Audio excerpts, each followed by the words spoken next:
Liver gall బ్లాడర్ని మంచిగా పెట్టుకుంటే digestion improve చేసే ఆర్గాన్స్ ఇవి కాబట్టి డైజెషన్ సిస్టమ్ని డైజెషన్ని ఎంజైమ్స్ని రిలీజ్ చేసే ఆర్గాన్ గాల్ బ్లాడర్ అనమాట. ఇలాంటి వాటిని ఆర్గాన్స్ని మంచిగా పెట్టుకుంటే మంచిగా ఎలా పెట్టుకోవాలని చెప్తాను నేను. ఏం కంగారు లేదు, దానికి మంచి మంచి రెమెడీస్ ఉన్నాయి ఆయుర్వేదాలు, మంచిగా చెప్తాను నేను, శుభ్రంగా చెప్తా. కాకపోతే అవేర్నెస్ రాని ఫస్ట్ నిజమా కాదనేది తెలుసుకునేదానికి చూడండి, మీ వ్యత్యాసం చూడండి. గాల్ బ్లాడర్లో ప్రాబ్లం, లివర్లో ప్రాబ్లం ఉండే వాళ్ళ కోపం చిరాకు ఎక్కువ ఉంటాయి. చాలా మంది ఏం చెప్తారు, కోపం ఉంటే బీపీ ఉందని అనుకుంటారు. అది బీపీ కాదు, సంకేతం. అది లివర్కి సంకేతం. అది చిన్నపిల్లలు కూడా కోపం ఉంటుంది. చిన్నపిల్లలకి బీపీ ఉంటుందా? 10 ఏళ్ల పిల్లలకు ఎంత కోపం, ఎంత చిరాకు పడతాడు, మొత్తం విసిరేస్తాం. అలాంటి వాళ్ళకి బీపీ ఏమైనా ఉంటుందా? మరి కాదు కదా.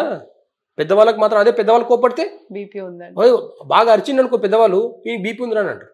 మరి చిన్నవాళ్ళ పిల్లలు కూడా 10 ఏళ్ల పిల్లలు కూడా అరుస్తున్నారు కదా, వాళ్ళకి ఏం బీపీ ఉందా? చిన్న లాజిక్ గా ఆలోచించి చూడండి ఒకసారి.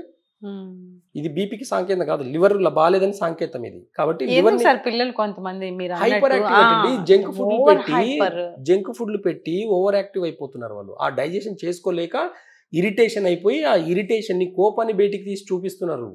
డైజెషన్ అన్ని ప్రతి డిసీజ్ కి ఫుడ్ నుంచే, ఇంకెక్కడి నుంచే రాదండి, ఫుడ్ నుంచే రావాలి.